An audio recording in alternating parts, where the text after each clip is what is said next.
you know, many people who have worked in the go-go industry have tons and tons of disgusting, perverted, weird shit about freaky, horrible, perverted people that do the most fucked up shit in the world. And every time you meet someone in that business, they think they have the gross story.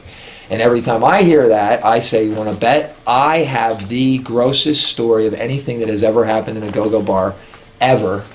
Do you want me to cut this? No. Oh, okay. No, I'll smoke on camera. I don't care. Dude, Pablo Escobar, man, you got to catch me with it, not doing it on film. film. Me in the middle. You thought I was going to ask y'all story last time. I took like 32 hits. Dude, I got some footage of him just wandering around dazed and confused. So anyway, what happened is I worked for a long time at this place in South Philly. It's no longer there, called TEEZER's. It's right down on Oregon Avenue, not far from the ECW, CZW, Viking Hall, Bingo Hall, whatever. Right up the street. Big place, about 90 girls a week worked in that place at least. We were open 6.5 days a week, and 5.5 days a week. You know, 2 shifts, and I worked the entire time the place would be open. I was a DJ, and during the daytime, I was actually also the only male in the middle of Philadelphia to keep order in this place. Right? So I'd work an 8-hour day, and then a 16-hour day, a 16-hour day, a 16-hour day, a 16-hour day. Well, after pulling those hours, because the money's great, right? Saturday mornings, you know, would be a special time because now there's only just this one quiet afternoon and then this horrible night tonight, and then we get a day off, and then we start over Monday. So our ritual on a Saturday afternoon, we had a female bartender that was also the manager in the daytime. We'd only have like 5 or 6 girls, and usually there'd only be like 30, 40 guys in there at most, not like the 300 or 500 on a night. So we had this habit of going down and getting groceries and making a big meal and hanging, just chilling, real relaxed atmosphere. So one day, Saturday afternoon, chilling, so there's like 6 or 7 customers in the bar. The bartender calls me down. She says, "Bill, come here. There's something really, really horrible fucking smell here. I don't know what it is. I think it's like a dead rat or some fucking shit. Can you..." I'm like, "Oh, you want me to take the flashlight, get down on the dirty, greasy rubber mats behind the bar and look under all the shit and look for the dead rodent?" Okay, I'm like, "It does really reek, whatever the fuck, but I don't think it's a dead animal." So we start looking. I'm looking everywhere. I can't find the smell. I start walking around the bar trying to pinpoint like a bloodhound, where is this smell really coming from? As I circle, I start to realize there's this guy sitting there, right? He was finely dressed, acid washed jeans, nice shirt, nice haircut, the whole deal. And he's sitting there, and I'm like to the bartender, I'm like, "It's this fucking guy right here." She's like, "It's the fucking guy." No, right? I'm standing around, I come back down. All of a sudden, I ran up to change the music. I came back because I saw the guy get up and walk toward the bathroom, right?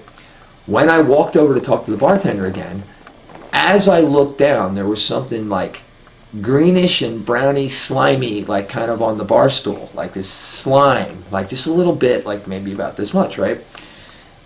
And I'm like trying to talk to the bartender about it when this other girl, Melissa, who worked there, was a very good friend of mine, but you know, just typical of her, comes walking over with her problem. "Sherry, blah, blah, blah, blah, blah." And I'm like, and she's wearing this, you know, Daisy Dukes with the whole ass hanging out, like the, you know, like not really half a Daisy Duke, you know, that deal, the go-go thing, right? And she comes walking over, running to where we're at, toward the stool, and she's like, "Sherry, I need this, I need that." And I'm like, "Melissa, don't," "Wait a minute, Melissa, don't," and she sits down, and she goes, "Oh," like this. And of course, when she reached back, what does anybody with a brain, after not listening to a warning, "Don't go there, don't touch the snake," you feel the gross stuff, and then when you touch your ass to feel that, yes, there's wet stuff on my ass, of course the first thing you do is go, "Ah," right? She's freaking out. I'm like, "I was trying to tell you there was something brown and slimy on the motherfucking stool." Now, being the tactful guy that I am, and nice guy that I am, I got 2 of them.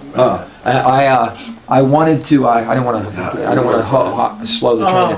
Anyway, being the guy that I am, okay, I'm not going to just jump bad. I'm thinking, well, maybe this guy's got like a fucking colostomy bag. He's been in an accident. He has a disease. It's something embarrassing. I mean, you know, who wants to smell like that? He looks like a nice guy. Like, I'm not going to be a dick. Like, I'm going to. But it's so bad that unfortunately, that can't stay in here. I mean, he's got to have to leave. So but I'll handle it with tact and try not to embarrass the guy. So the guy comes back out, and we kind of like disperse, and he sits right back down on the stool with the little brown slime in it. And he had just ordered 2 drinks when he went to the bathroom, and she had got him full drinks. They're expensive. So I went up to him and I said, dude,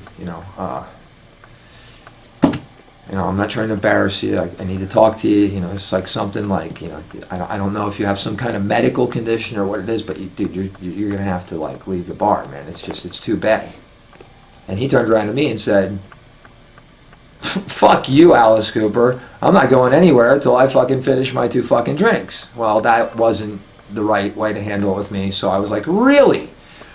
Right when I'm going really, and I'm getting ready to slam him, is when the fucking other customer that had went in the bathroom after he left stumbles out of the bathroom and starts vomiting on the floor in front of me, right? He's like, you gotta go. And I'm like, wait a minute, I got a problem over here. I'll get to you in a minute, right? So this guy gets lippy with me. I said, you're gonna finish these drinks. I grabbed his drink, slammed him, said, now your drinks are finished. Now you're finished. Get the fuck out of here. He gave me one more word. I knocked him out of his bar stool and said, please get walking. I don't want to hit you or nothing. Just right. He's like, fuck you, skinny motherfucker. I'll be back. Lots of things happen when they say that. They come, they shoot you, they stab you, they do all kinds of shit. He leaves, goes out. Now I got to go deal with this guy's problem. He goes, dude, I can't tell you. I cannot tell you. Well, the reason we're telling this story is that tonight's wrestling venue, someone had taken a piece of caca and decided to do a slight little bit of graffiti, a little tiny bit, in the stall tonight. Okay? Now listen to this. I never go in those things. Listen to this, right? This is why I'm telling the story. I go to that guy, he's like, I can't tell you what it is. Now remember that this guy, when I was trying to say, I don't want to embarrass you, I know you might have a medical condition, like please let's handle it. Fuck you, I'm not going anywhere, right? When I was kicking him out, turning my attention to this guy, I noticed there was soaked brown water poop looking stuff from his waist down to his feet as I was kicking him out the door. I'm like, the guy's shitting his pants and he wants to still sit here, right? The guy's like, I'm not telling you what's in that bathroom. Now, I've already kicked this fucker out after he gave me a cocky attitude. It didn't really hurt him or nothing. I opened the bathroom door. I swear to God, man, the Great Spirit, ancestors, take me if this is not the God's honest truth. No freaking exaggeration at all, because if some motherfucker told me what I am about to tell you right now, I am the type of guy that would have went, bullshit, it's not possible. That's what we're talking, science fiction here.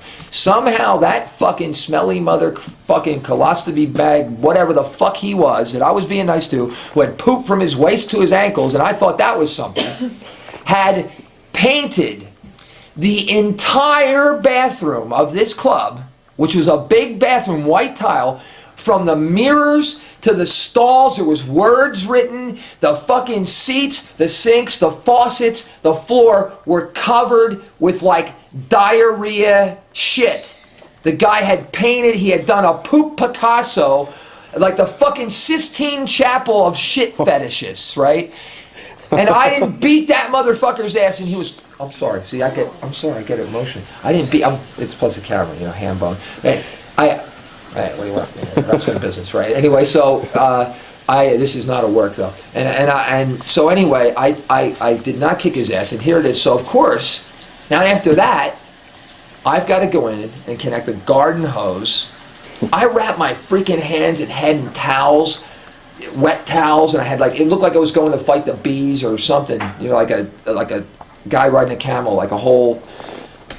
I had to go in there with a hose and completely spray that whole bathroom. Luckily, there's a drain in the floor. They were smart when they built the place, right? But that's my story, man. And if anybody in the go-go, and guess what? Every time they said, no, I got one worse. I have not met anyone from coast to coast or in 3 countries that have worked in that industry that ever could tell me a story that was more disgusting, more fucking. Their usual story is like, oh, I was there and a guy came over and said, here's my number, and handed me a napkin with his semen in it. That happens in every go-go bar in the world and on occasion. Okay, that's not a gross story in a go-go bar.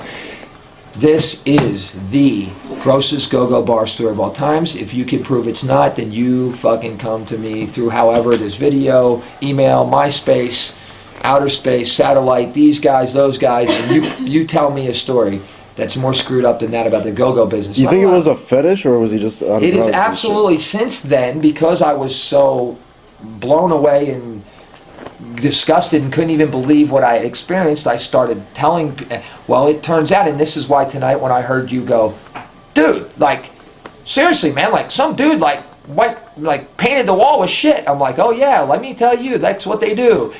Yeah, believe it or not, there's these motherfuckers are running around like all over the place. Like, and then yes, like that might have been that guy's kid tonight, taking up for the old man, a chip off the old turd. You know what I mean? So I hope you enjoyed that, and I hope you weren't eating. And this is not normally my kind of story. I'd much rather tell you about why you shouldn't pick up a rattlesnake, because you knew when I was going to pick me up. And once the time we saw the great white buffalo and all that other stuff. But tonight it was about caca. This is where